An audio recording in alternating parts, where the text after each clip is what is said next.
Hello, it is Wednesday, April the 15th, and I'm sure glad that you're here to study in the book of Philippians chapter 4.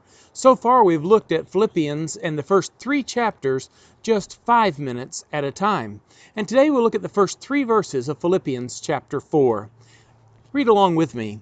It says there, "Therefore, my brothers, whom I love and long for, my joy and crown, stand firm thus in the Lord, my beloved.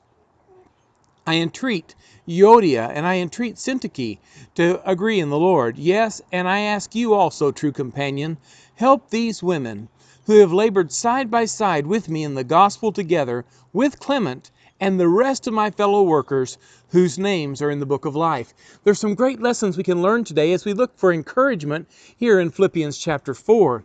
As you look here, first of all, I want you to realize again, and we see this over and over in the book of Philippians, how Paul regards these Christians, what he thinks of them.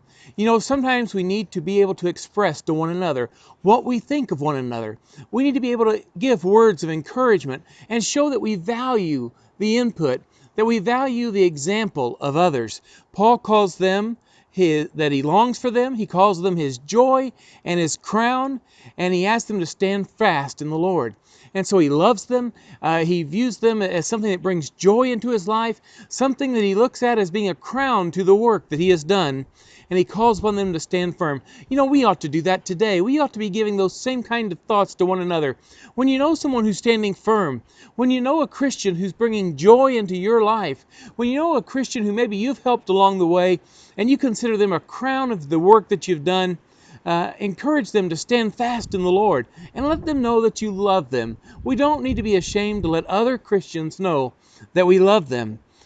You know, Paul does not, here as we look in verse 2, does not ignore the fact that sometimes there are problems in this life.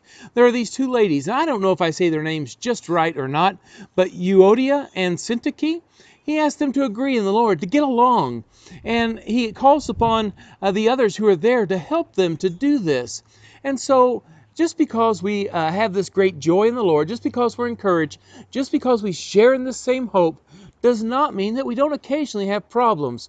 But here's what he would remind them of, that the things that we have that are of great spiritual value are greater than any personal disagreements. They're greater than any personality problems. And so as we look here, he asks them to agree in the Lord, to put aside whatever differences they have, to make sure they're in the Lord, to make sure they're standing for truth and right, but to put away personal differences.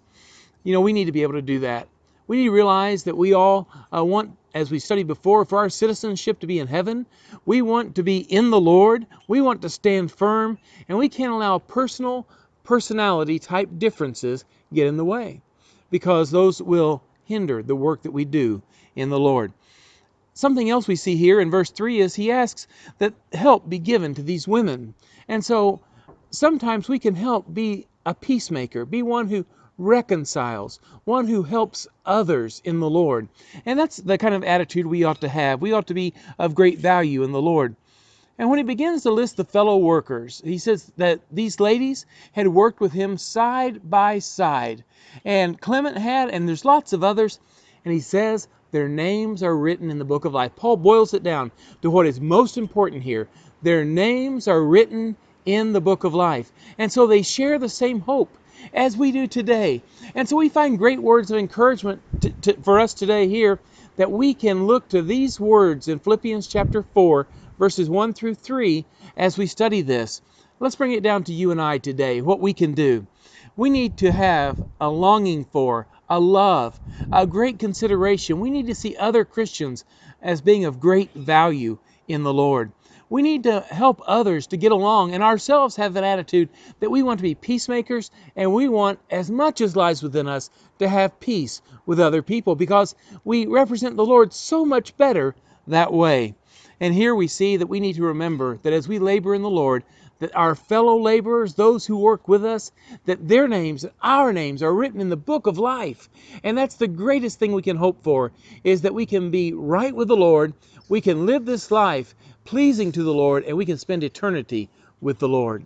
How fantastic this is that we can study these things today, that we can be stirred up and encouraged as we look at these few verses. I really appreciate you following along today. I hope you'll continue to do that. My name is Paul Adams, and this has been 5 Minutes of Encouragement.